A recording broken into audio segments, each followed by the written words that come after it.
Welcome back to Ringside here in Las Vegas. Alex, over the years that we've been doing boxing together, we've had the chance to talk to Mike Tyson before. We've had him at Ringside. We've had him at our ABC studios in New York. We've covered some of his fights, and you've known him for a long, long time.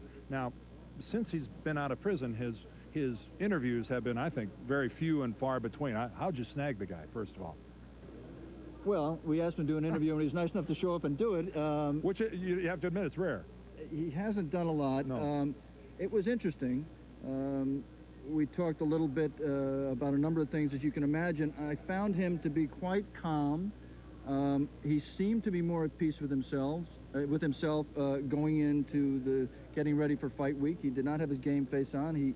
He talked openly, and it was an interesting afternoon. Was he by himself, or was there an entourage involved? There was the minimum entourage. There was two co-managers, John Horn and Rory Holloway, and Don King, his promoter. Well, as you can imagine, the fight world is abuzz about what's going to happen later tonight. This interview took place 9 days ago, and it took place right here in the MGM Grand upstairs in Mike Tyson's room. Mike, first talk about what it was like the first time you got back in the ring to box. What did you expect, and what did it turn out to be like? Well, you know, first I thought I was going to do very well because I was doing my road work and I was hitting the bag pretty well, and I was doing great floor work. But once I got in the ring, of course, it was different. You know, it was a different outcome because I believe it has different muscles, and besides that, it's a different sight when you're boxing in the ring and then when you're doing a floor exercise. But, you know, I went through a week of disastrous sparring. After that, basically all came together. You're a student of boxing history. Some people think that Ali lost to Frazier because he came back too soon, came back too quickly after that longer layoff. Do you take any lesson from Ali's experience? How many tune-ups do you think you'll need before you're ready to fight for the title? Well, I'm just going to listen to my trainers and my managers, and I'm going to go gradually. I'm no fool, you know what I mean? Like you said, I've learned from the past, and I'm not interested in just jumping in there for the big cookies. I don't care if people say, fight this guy, fight this guy. The main objective is to be the champ and the best fighter in the world. In order for me to do that, I have to do it on my time basis. People sort of take it for granted that you're going to be champion again. Is that a danger? That I don't take anything for granted. Do you think you're going to be champion again? Oh, I know that, but I just don't take it for granted. I know no one's going to give me anything.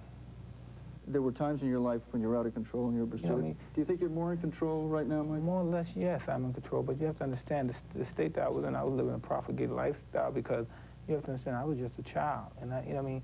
I've been successful as a fighter ever since I was a teenager, young kid. I've always been successful. Do you think becoming the youngest heavyweight champion of all time actually was a bad thing? It was just too much too soon, too much pressure? I think, you know, I think basically, I think that's phenomenal. I think was a great accomplishment in the history of sports. I just took it for granted. I never really thought about it since I've been away. I never really knew, being 29, I never really knew how young 20 is. 20 is an extremely young boy. Mike Tyson, the 29-year-old man, talking to Mike Tyson, 20-year-old boy or kid, or what advice do you have for that person? What advice do you have for somebody who's about to enter into the kind of life that you dealt with? Yes, always remember to take people who are good to you and keep them close to you and don't let them go. Very difficult to keep good people that truly care.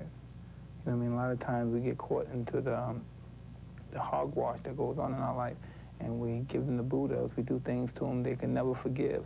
And out of their dignity of being a man or a woman, they can never come back to us. But what we did was not necessarily out of hatefulness or something, but it was just totally out of ignorance. I believe we're more responsible now. You know what I mean?